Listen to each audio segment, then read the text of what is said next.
Located on the Red Sea in the south of Jordan, Akaba is one of the most beautiful coastal resorts in the Middle East. It's a paradise for tourists with its beautiful beaches, luxury boutiques and restaurants. But for the past few weeks, the yachts have stayed in the dock, and there's hardly anyone around in the marina. Akaba is far too quiet, because in fact this seaside resort is situated on the border with Israel. The town of Eilat is just across the road. Since the outbreak of war in Gaza, only a handful of tourists are willing to venture into this region.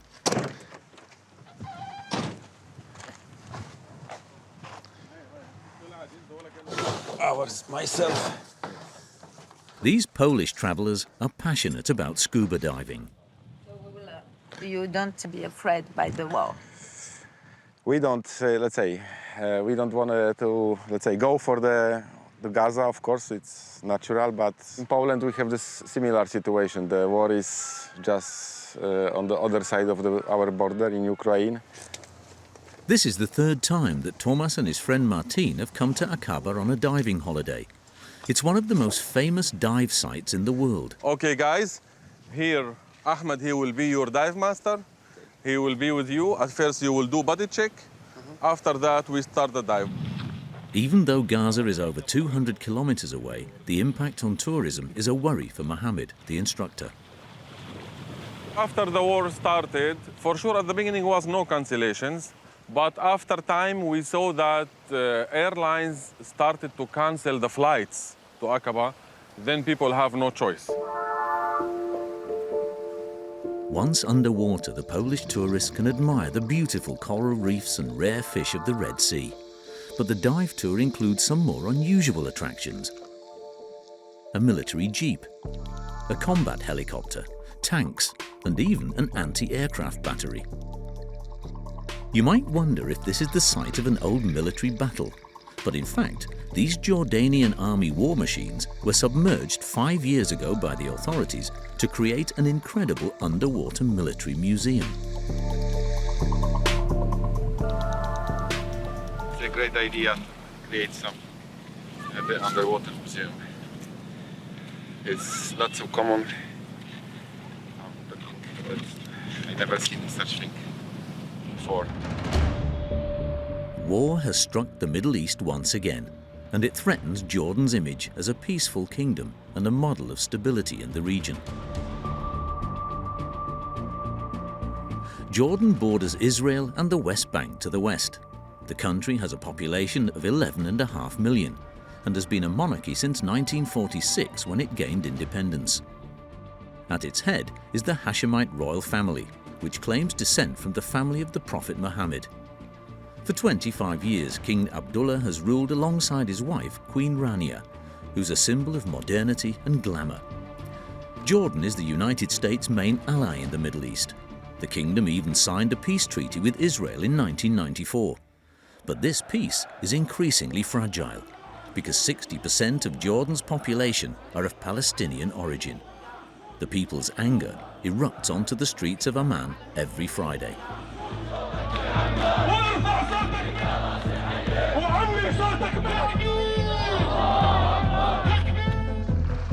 Queen Rania, herself of Palestinian origin, denounced the suffering that has been inflicted on the people of Gaza. International humanitarian law prohibits collective punishment. But in Gaza, collective punishment is the strategy. The Jordanian authorities have committed themselves to help. They frequently organize operations to drop humanitarian aid into the enclave. There is some medical and medicine for some hospital to Gaza, inshallah.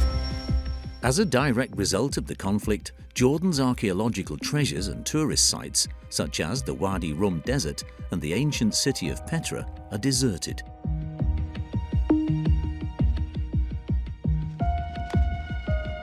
Even more than COVID-19, we have any benefits from the government to help the tourism sector. And yet another disaster for tourism, the falling levels of the Dead Sea, which has long been prized by travelers for its salty waters. On se trouve en fait Au niveau de la mer, il y a 17 ans. On voit que maintenant, on a à peu près 15 mètres de dénivelé. On perd environ 70 cm à 1 mètre tous les ans. Water shortages are a huge challenge for the kingdom. Jordan is one of the driest countries in the world. Water is rationed everywhere. لأنه من الصبح أنا ما فيش ولا نقطة مي. صار لي 3 أيام من غير مي. Jordan is an extraordinary kingdom at the heart of a tumultuous region.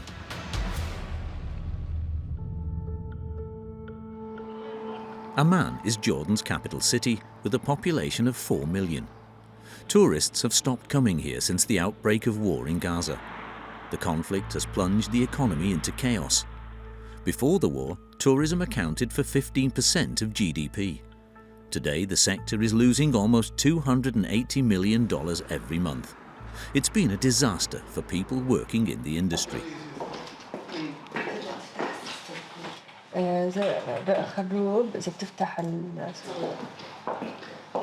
Yasser runs a travel agency. Before the attack on the 7th of October, her business was flourishing. 80% of her customers came from Europe.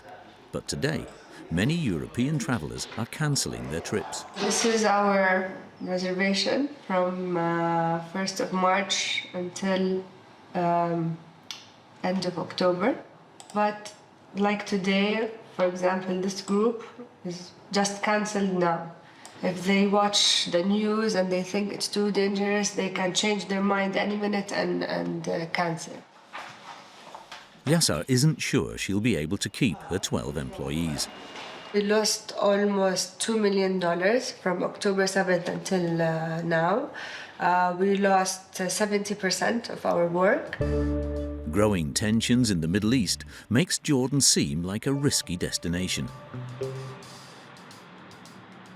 But some travellers have seized the opportunity. A few weeks later, Yasser welcomed a group of 25 tourists from France. Merci de venir en Jordanie, vous êtes notre meilleur ambassadeur. Comme ça, quand vous rentrez, vous pouvez dire à tous vos amis et à votre famille comment c'était la Jordanie, et peut-être ils vont venir aussi. Despite the warnings, there was no question of Betty and her husband Christian, both retired, cancelling their holiday. Il y a certaines personnes qui me disent vous êtes sûr vous allez revenir quand même. On est là, tout va bien. They paid €2,000 per person for an 11-day trip, including flights. The first stop on their trip was Jordan's must-see destination, Petra. Hidden in a desert of red sandstone, this 1,000-year-old city was built in 300 BC by the Nabateans, a formerly nomadic tribe of traders who settled there. Petra represents a major financial windfall for Jordan. Foreign tourists pay an entry fee of €50. With visitor numbers plummeting, the French tourists can explore the site without any crowds.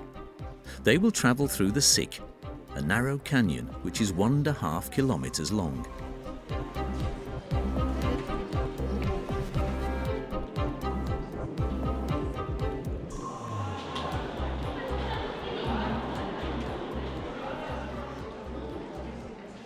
Vous savez, la hauteur, c'est 100 mètres la moyenne. La moyenne. Donc il y a des endroits où c'est encore plus. Ça laisse presque sans voix. On ne sait pas regarder tellement c'est grand. Et ce n'est que le début.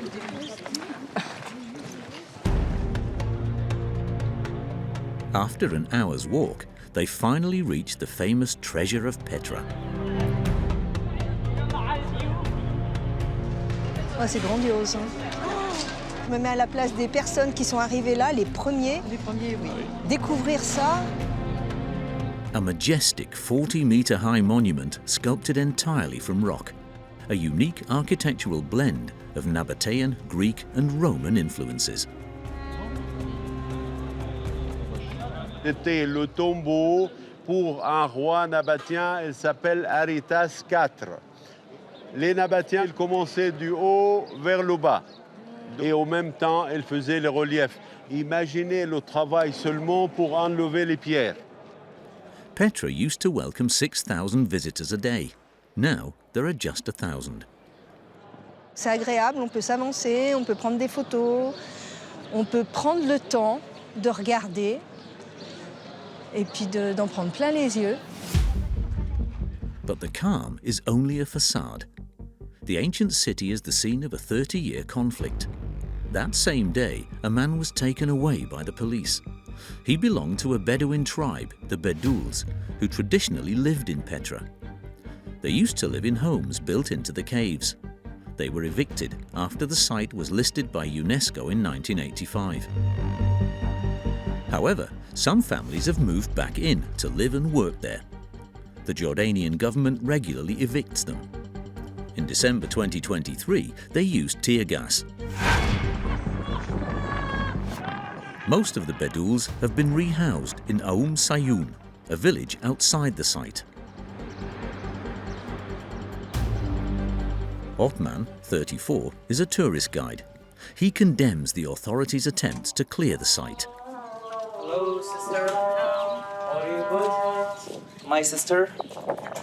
We live here. He's been living with his sister since the police violently evicted him from his cave house in December 2023. And I was in my cave when I was born there. I have no any home to stay.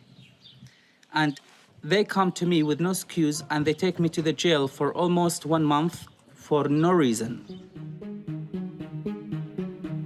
He's now banned from working as a guide. On the day of his arrest, his sister's souvenir shop was also bulldozed. The government, they say we like to make in Petra something different, and I don't know why. I am very sad, not about the money, about Petra, about my job. There are still around 40 people living in caves on the land where they were born, away from the commercialized and signposted tourist site. But they feel that they are being persecuted.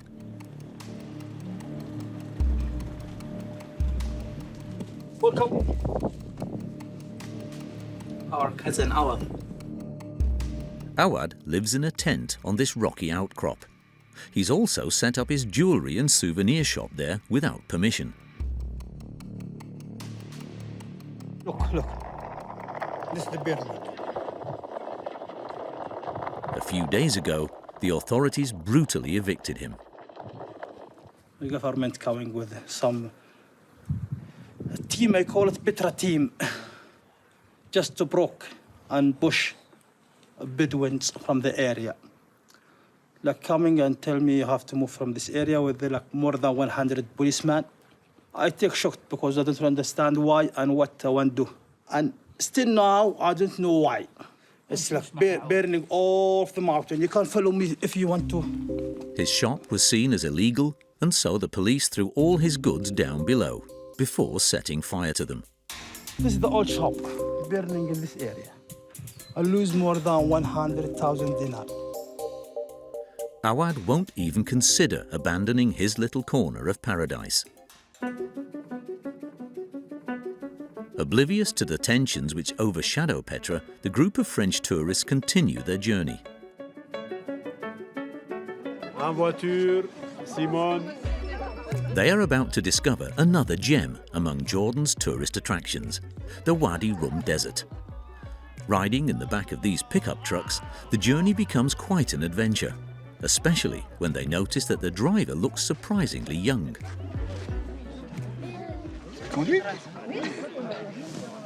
Je sais pas si c'est lui qui conduit. Oui. Le plus jeune chauffeur. C'est peut-être le nôtre, hein, le chauffeur. On n'a pas de gendarme, là. Il n'y a pas de stop, il n'y a pas de ligne blanche. La priorité... Tu peux juste écraser un dromadaire, c'est tout. البيك اب فانت بتشتغل عليه عشان رايح ابوه عشان بس تريح ابوك بس انتم مش محتاجين فلوس لا عادي احنا نتسلى هيك تسلي بس مش عقول ونتسلى مع وجودكم. وانت ايش ناوي تشتغل بس تكبر او ايش ناوي تدرس ايش حابب يكون مستقبلك؟ مهندس. Despite his young age, Ali is already a natural behind the wheel. How old are you? Are you 10 or 5? Oh, okay. And you drive? Yes, drive. For a long time? Yes. He takes his role as driver very seriously.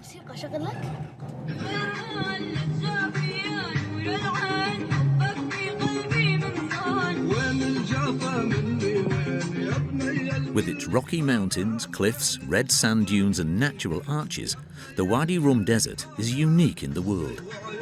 After 3 hours, the tourists arrive safely at their destination.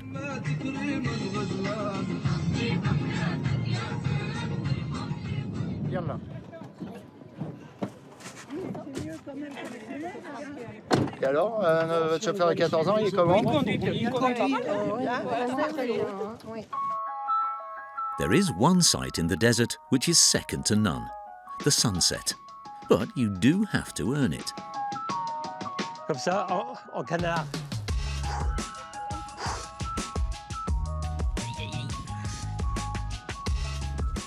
C'est impeccable. Il y a le soleil devant, la lune derrière, on est dans l'alignement. On se sent seul au monde là, hein. C'est romantique.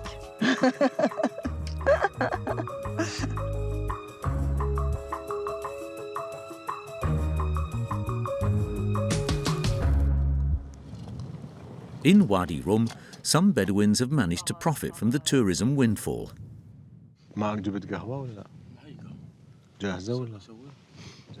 Usama is a pioneer in the desert hotel industry.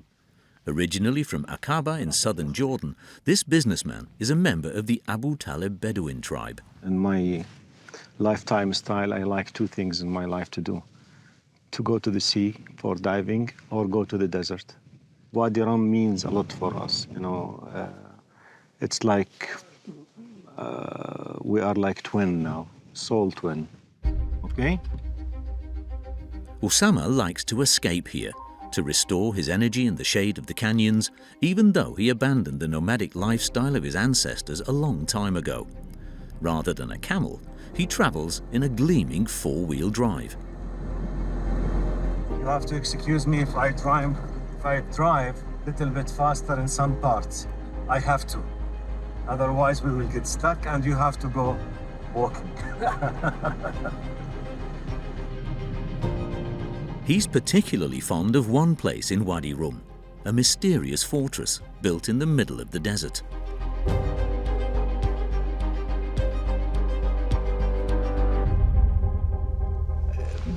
All the architect is oriental. From the arches, from the stone, from the colors, from the wood, when they use it with the, you know, this is actually, you know, this is an Islamic art. It's known as the French castle, but it doesn't date back to the 12th century or the Crusades, and definitely not to the Ottoman period.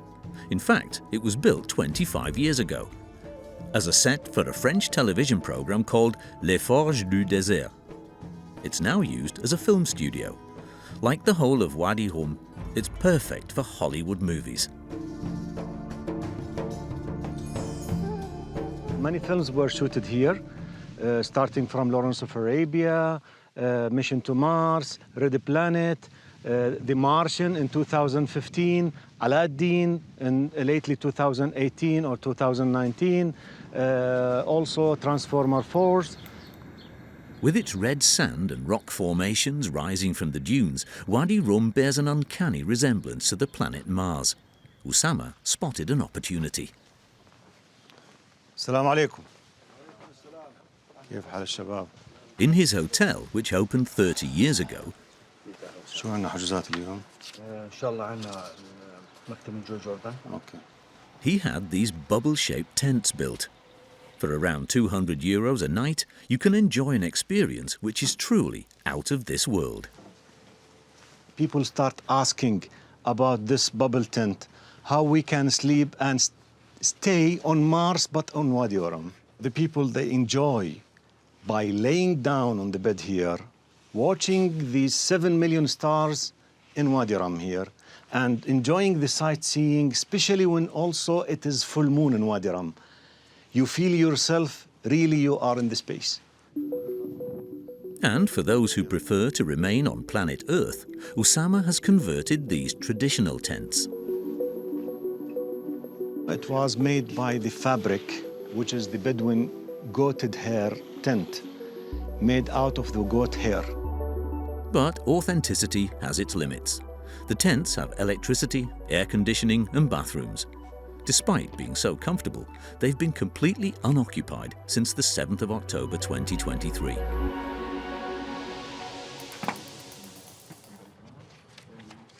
We have faced too many cases, even more than COVID-19. We have no any benefits from the government to help the tourism sector, not only just the camps, the whole tourism sector. We don't have any other income. Tourists are being scared off by Jordan's proximity to Israel.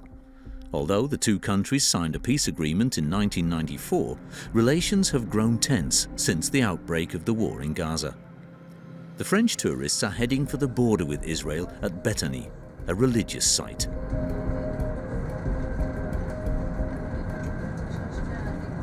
Bethany, c'est la place où Jésus était baptisé par Jean. Le pape Jean-Paul II, quand il est venu, il a reconnu le site comme le site du baptême. Il y a l'église copte. The area is heavily guarded. There's a checkpoint at the entrance to the site, and the military inspect everyone who goes in and out. Bethany is a sacred place for Christians.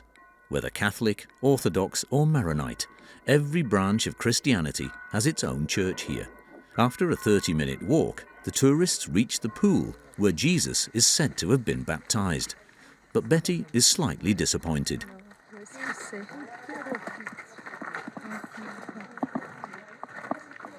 Il n'y a pas grand-chose, il n'y a pas beaucoup d'eau. Et il faut imaginer que le Jourdain était juste là. Vous savez, quelquefois, les rivières, elles changent de lit. 100 meters further on, they reach the River Jordan, which forms a natural border with the West Bank. Juste en face de nous, c'est la Cisjordanie, c'est-à-dire c'est la Palestine, même si vous voyez le drapeau israélien, parce que c'est toujours, toutes les frontières est occupées par Israël. The sacred river is no more than a thin stream. It is dying. The flow has been reduced by a factor of 60 in the space of less than a century. Le Jourdain, il est sale, hein? Marron. Vous vous attendiez à ça? Non, je m'attendais, bon, pas à un oasis, mais l'eau plus claire déjà. Vous êtes un peu déçu? Oui, un petit peu, oui. The River Jordan is dying largely because its water is coveted by other countries. Its source lies 300 kilometers away at Mount Hermon on the Lebanese-Syrian border. Upstream from Jordan, Syria and Israel pump huge quantities of water from the river.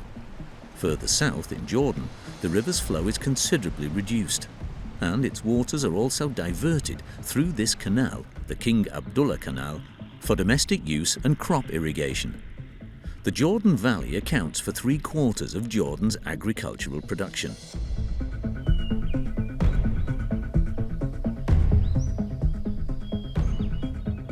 Aref is a farmer. He owns 40 hectares of lemon and orange orchards. عمر تعال محمود يعطيكم العافية يا شباب كيف الشغل؟ He has 1,200 fruit trees, which were planted around 50 years ago. Aref has been running the farm for 11 years. It earns him around 15,000 euros a year. إذا احنا طبعا ما شاء الله عندنا تقريبا أكثر من 20 شخص عايشين وراء المزرعة. يلا عمر وراي عمر، يلا عبد الله. Aref is entitled to 10,000 cubic meters of water a year. It's not enough to secure the harvest. من 30 سنة 20 سنة سابقا ما كناش نواجه مشاكل بالمي زي الوقت الحالي. تقريبا من يعني 10 سنوات الجاي هيك صار عندنا مشاكل بالمي تقريبا. ما في مصادر مياه زي سابقا. كان في ينابيع، كان في برك، كان في حاليا ما هو مصدر واحد اللي انتهى لقناة الغور. حتى الطقس تغير مش زي السنين الماضية بالنسبة لمنسوب الأمطار.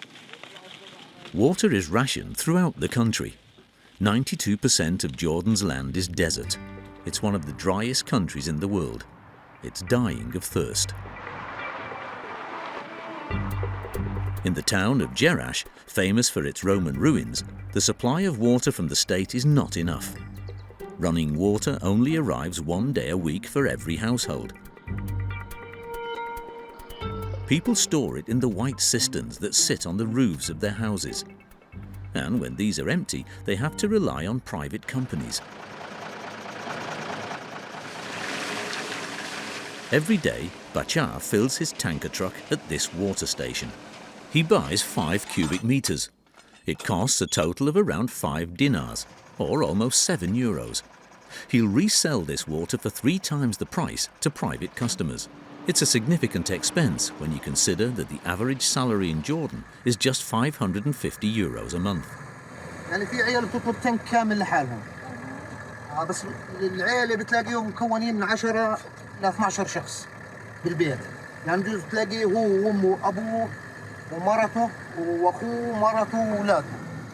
Bashar makes his rounds at top speed because his customers are desperate. تلفنوا علينا إذا تأخرت عنهم 10 دقائق ربع ساعة بقول لك والله أنا مقطوع من المي ما عنديش ولا ريح. بدي أغسل بدي نغسل نشطف أنا أسوي لك. قيم السلك. روح قيم السلك طيح. والماسورة لورا.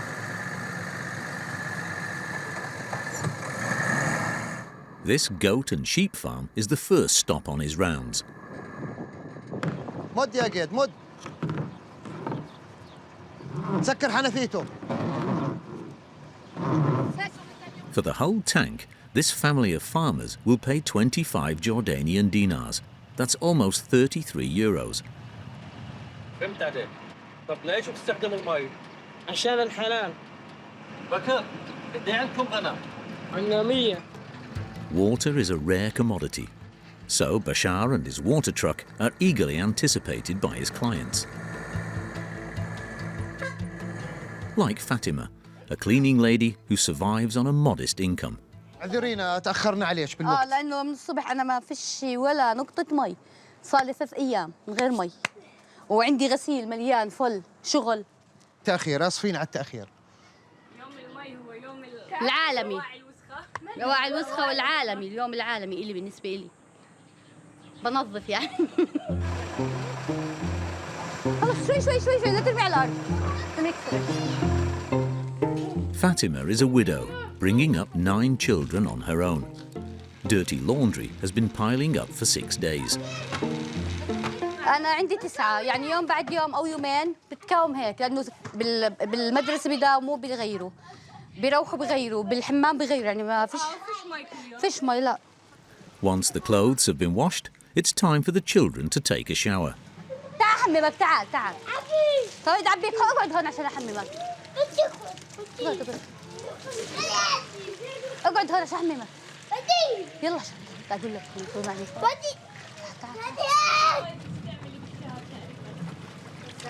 The water shortage also has serious consequences for the environment.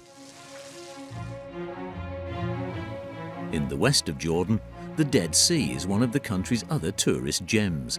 This stretch of water measures 810 square kilometers and has the highest salinity level in the world. No one swims in it because they float. Over the last 30 years, dozens of luxury hotels have sprung up on its shores to cater for the millions of visitors who are curious to try the saltwater experience. Sébastien runs this palace, which caters to a very wealthy clientele. Good morning. Salam. Donc là, on est dans une des 2 royal villas, prisées par une clientèle à la fois arabe, mais également une clientèle russe. On la loue en moyenne entre 22 et 25 000 euros en fonction des saisons. This 200 square meter suite features a terrace, a swimming pool, and above all, breathtaking views of the Dead Sea. But the sea is disappearing. On se trouve en fait Au niveau de la mer, il y a 17 ans. C'est-à-dire quand l'hôtel a ouvert, ces marches permettaient à nos clients d'accéder à la mer morte. Et donc, on voit que maintenant, on a à peu près 15 mètres de dénivelé. On perd environ 70 cm à 1 mètre tous les ans. The hotel is fighting a losing battle. Donc là, en fait, c'est le nouvel escalier, évidemment, qu'on rallonge tous les ans au fur et à mesure que la mer descend. Customers like Lisa and her husband, visiting from the United States, still enjoy the benefits of the Dead Sea. They smear themselves with its mineral-laden mud, which is thought to soften the skin. It's always been a dream of mine to float in the Dead Sea, and I lived my dream today. It's wonderful. We're leaving today, but I can't wait to plan the trip to come back. You know the Dead Sea will disappear one day. You know that? No, I don't know that. Really? That's terrible. Due to a combination of global warming, the drying up of the Jordan River that feeds it, and the overexploitation of its waters to extract minerals, the Dead Sea has lost a third of its surface area in 50 years. If nothing is done, this saltwater lake will disappear by the end of the century. So there's a water crisis and a tourism crisis. Jordan faces many challenges, but above all, the kingdom needs to maintain its political stability. This has been jeopardized since the outbreak of the conflict in Gaza. We're in the country's capital, Amman, at the political headquarters of Ruler al-Rob, a leading opposition figure in Jordan. They stopped there امبارح أعلن الصفدي أعلن بدناش هدول بدناش تبعون التانيين. Every Friday since the 7th of October 2023, she and her activists demonstrated against the Israeli offensive in Gaza. Yeah. أشوف ماكرون خلص راح غير رأيه. He changed his language.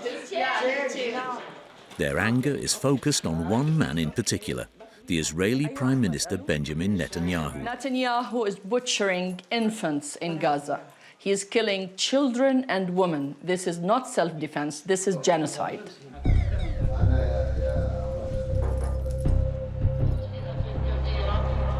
Ruler joins hundreds of other protesters who have gathered outside the Old Town Mosque. The demonstration is due to start just after Friday prayers. It's been authorized, but will take place under close surveillance. The Jordanian authorities do not want the unrest to spread and risk destabilizing the country. Ruler is an established star presenter on Jordanian television. Her opinion counts, and the media rush to interview her. هنا لنحملهم مسؤوليتهم في حمل وزر دم الأطفال والنساء والشيوخ الذين يقتلون يوميا في قطاع غزة. The demonstrators include many supporters of Hamas, the Islamist organization responsible for the attacks on the 7th of October. هيا أمريكا هيا هنقتلها إن شاء الله أبو عبيدة هتقتل أمريكا وغرب وملة العرب كفر كلها ما نبغى هذا في الغزة للأبد. The movement is increasingly popular among the Jordanian population. Ruler believes that Hamas is a legitimate organization of resistance against Israel. أيضاً طالبنا بإعلان أن حركات المقاومة الفلسطينية وعلى رأسها حماس والجهاد، حركة الشعبية الديمقراطية، كتائب الأقصى إلى آخره، هؤلاء جميعاً هم حركات تحرر وطني، حركات مقاومة مشروعة وليسوا حركات إرهابية. The crowd chants slogans in praise of the Al-Qassam brigades, the armed wing of Hamas.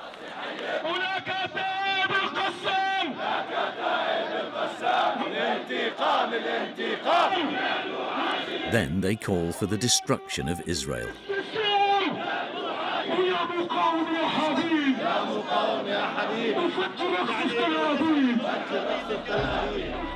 The huge support for these demonstrations every Friday is partly explained by demographics. 60% of Jordan's population is of Palestinian origin, including Rula. Her parents left Gaza in 1967.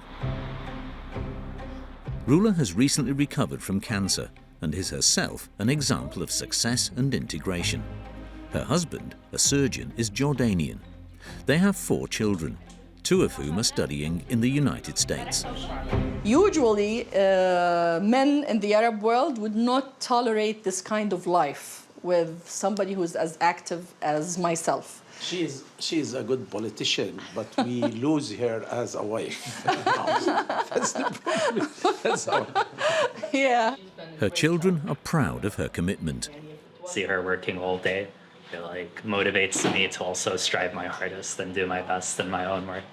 So it would be nice if we had her around more so we could spend more time with each other, but I also respect her from the bottom of my heart. Thank you.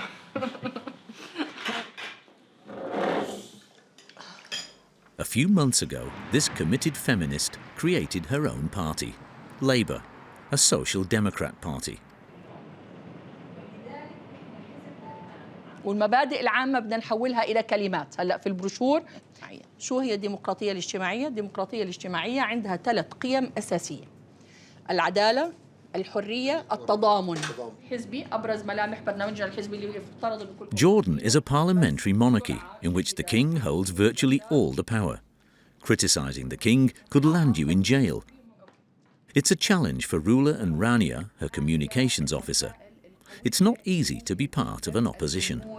We can't criticize the king because the king, His Majesty, King Abdullah, he is the mutual, let's say, or he is the, we all agreed upon him because we love him, we like him. We don't want to criticize him.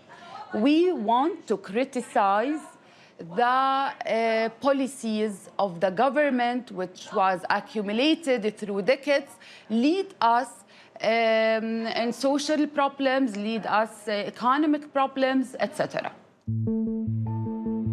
As well as her political struggle, Rula is constantly concerned about the plight of civilians in Gaza. Her sister Jihan, who used to live in the enclave, has just fled to the United Arab Emirates.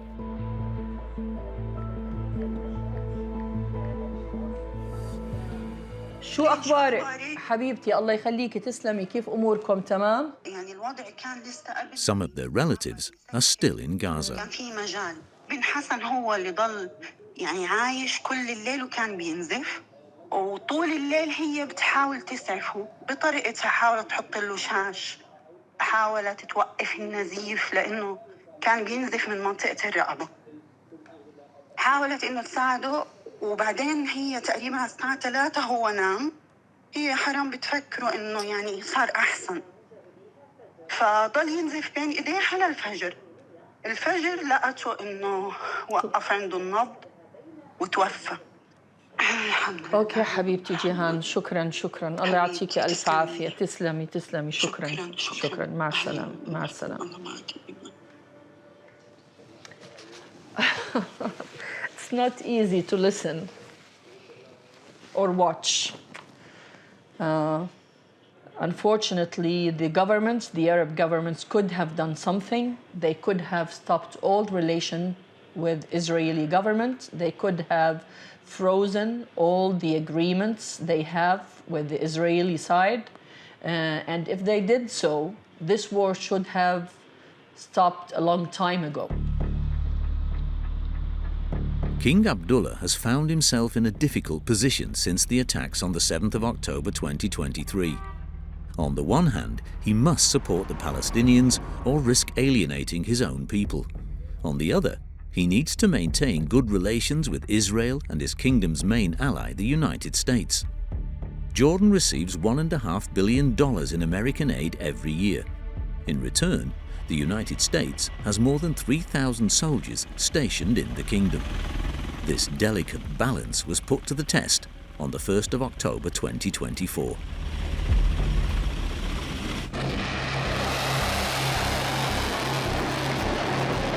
That night, the Islamic Republic of Iran fired nearly 200 missiles towards Israel. The Jordanian army destroyed all of the missiles flying over its airspace. Some Jordanians saw this decision as support for Israel and felt that it was a betrayal.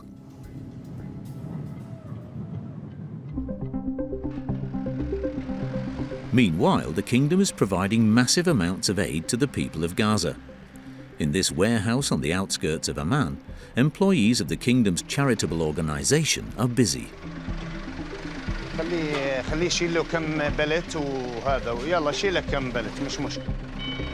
Abdel Rahman is collecting medical aid. He sticks the Jordanian flag onto each shipment.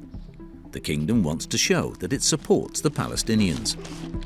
So there is some medical and medicine supply for some hospital to Gaza, inshallah. Milk for children. Thousands of tons of humanitarian aid are being transported to Gaza by road and also by air.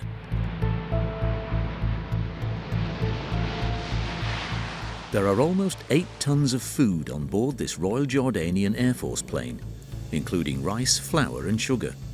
The pilot was given permission to fly over Israeli territory. After a 45-minute flight, the plane reached the Gaza Strip.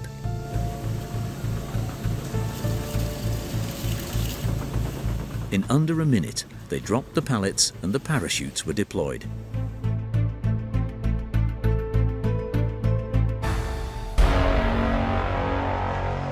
King Abdullah himself showed his support for the people of Gaza in February 2024 by taking part in one of these airdrop operations.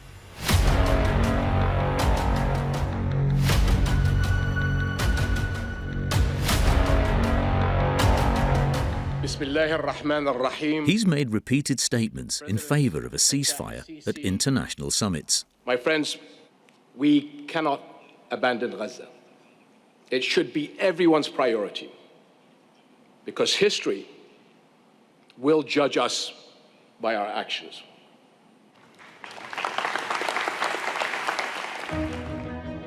His wife, Queen Rania, is of Palestinian origin herself. She is a voice for the people of Gaza on Instagram, where she's followed by more than 10 million people. She has publicly denounced the Israeli offensive. Hospitals under fire, houses of worship destroyed, civilians killed with white flags in hand. How can we possibly make sense of that? The Queen is committed to the Palestinian issue, but also to women's rights and access to education. Since their marriage in 1993, the King and Queen have had 4 children. Every family event is scrutinized the world over. Like the wedding of their daughter Aman in 2023, or the birth of Prince Hussein's daughter last August, when Rania became a grandmother. This image of a glamorous modern family promotes Jordan's image all over the world. Members of the royal family attend all important social events. Princess Alia bint Al Hussein attended this prestigious Arabian thoroughbred competition in Amman. She's King Abdullah's half-sister and president of the Jordan Equestrian Federation. The main thing with the Arab horse is that it's so much part of not just our culture, it's something the horses definitely have a certain barakah, blessing, and they really unite people. We're all obviously in the current regional atmosphere feeling very responsible for everything going on around us, and so having the show, for example, it's because it's the national show and there's so many breeders and people who rely on it, but we're not really comfortable having it as a celebration also. And like all the subjects of the kingdom, the princess supports her brother's humanitarian policy. He's always been someone who really does, what he believes in, and he has a lot of vision. But yet he also puts himself often in situations where one would worry about him. But we trust because he really is very courageous and very keen to do the right thing, and I think that's wonderful. So yes, he makes us all very proud. Jordan has been through many crises. After the waves of Palestinian immigration in the 20th century, there was the wave of immigration from Syria. The Syrian civil war in 2011 led to 1 million people flooding into Jordan. Syrians now account for more than 10% of the country's population. Located around 10 kilometers from the border with Syria, Zaatari is one of the largest refugee camps in the world, with 80,000 Syrians living there. The tents have been replaced by 25,000 prefabricated shelters. Its main road is over 3 kilometers long. Hello, good Ali. Watch out for the car. Roland Schönbauer works for the UN Refugee Agency. Ici, à Zaatari, il y a à peu près 1000 magasins et boutiques. Et ça, c'est la rue principale de commerce qui s'appelle Champs-Élysées, comme l'avenue à Paris. Et pour les réfugiés, Champs signifie Damas comme la capitale de leur pays. You can find everything on the Champs-Élysées. Clothes shops, food shops, telephone and bicycle repair shops, and also grocery shops.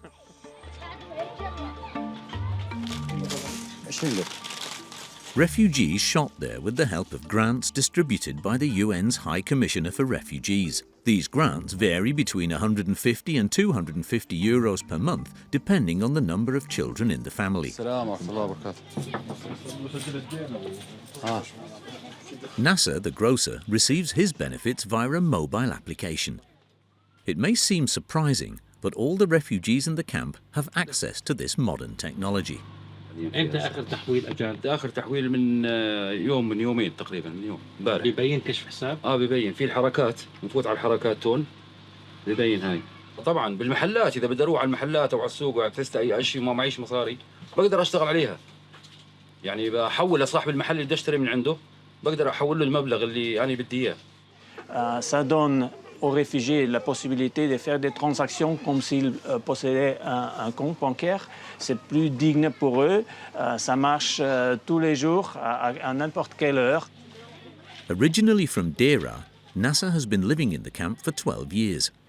His eldest son works with him in this shop, which opened in 2017.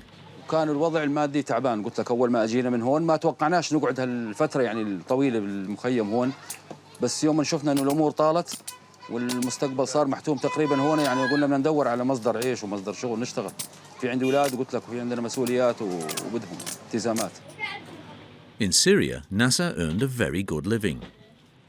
أدوات طبية، كنت أشتغل بالأدوات الطبية، نوزع على المحلات، على محلات الجملة، على الصيدليات، أدوات طبية واكسسوارات نسائية. ليش ما ترجع على سوريا؟ والله الوضع صعب، ما في أمان بسوريا، ما في استقرار، وعندي أولاد صغار. يعني مو ضابط الوضع أرجع على سوريا حاليا. Nasser and his wife Mariam live here, just behind the shop. The home is beautifully decorated with several rooms. هاي غرفة مجلس للضيوف. هاي غرفة للأولاد. Their 5 children share one bedroom. غرفة بيناموا فيها الأولاد. They also have a fully equipped kitchen. بدنا نسألك على الكهرباء عندكم، قديش بتيجي؟ الكهرباء الصبح بتيجي الساعة 11 12 تطفي الثلاث. Mariam's last 2 children were born in the camp. Rahal, her 3-year-old daughter, and Ahmad, age 9.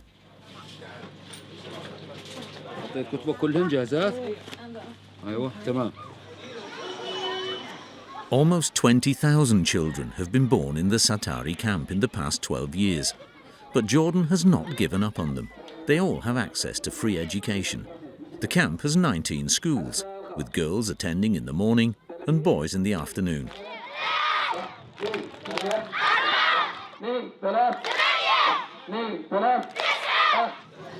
After 10 minutes of compulsory exercise, a short prayer.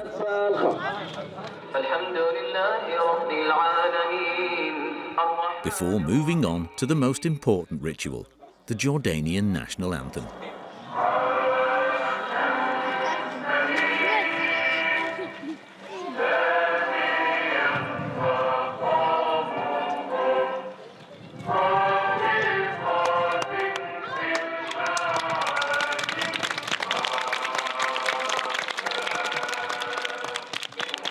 Like all the schools in the camp, this one is run by the Jordanian Ministry of Education. Does the fall of Bashar al-Assad's regime herald a return to Syria for these refugees? Everything will depend on the ability of the new government to guarantee individual freedoms in Syria.